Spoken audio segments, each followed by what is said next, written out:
Acemoglu, professor at the Massachusetts Institute of Technology. Earlier, you had president and founder of Eurasia, Ian Bremer, Omar Sultan Al-Olama, the UAE's Minister for Artificial Intelligence, and IMF Managing Director, Kristalina Georgieva. We'll have a full report on the IMF spring meetings for you on Monday.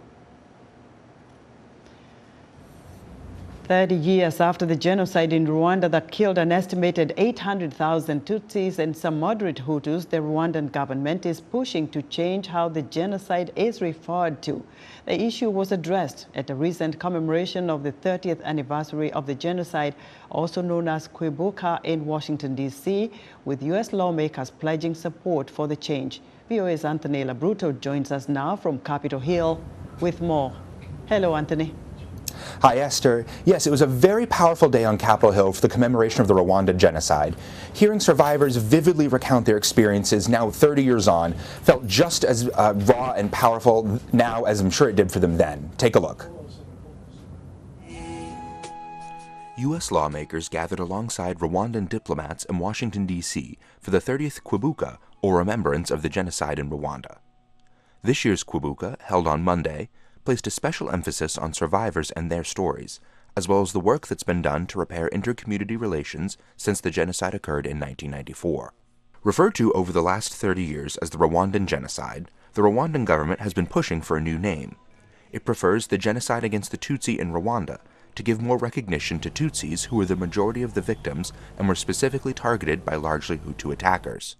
Rwandan government efforts to lobby the international community for the name change have been unsuccessful for the past few years.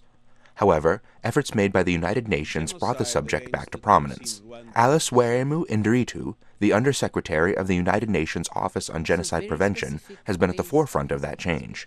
And the Tutsi were targeted for extinction.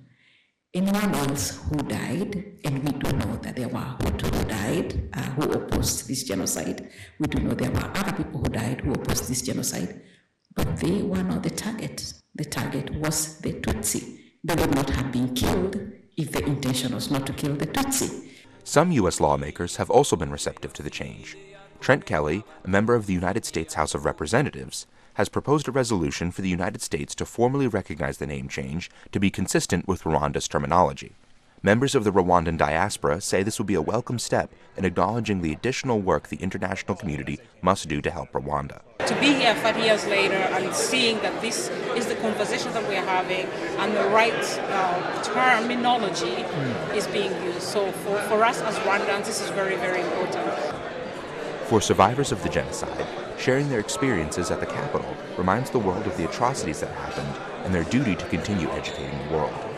It was not a genocide against Rwanda, it was a genocide against Tutsi group.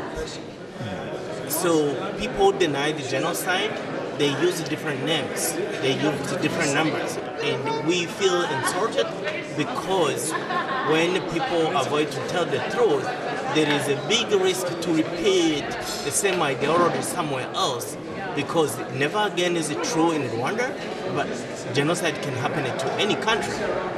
So, and that's why we call the international community to do what had to be done to make it never again anywhere. Thank you, Anthony, for that reporting. Anthony LaBruto, live for us from Capitol Hill here in Washington.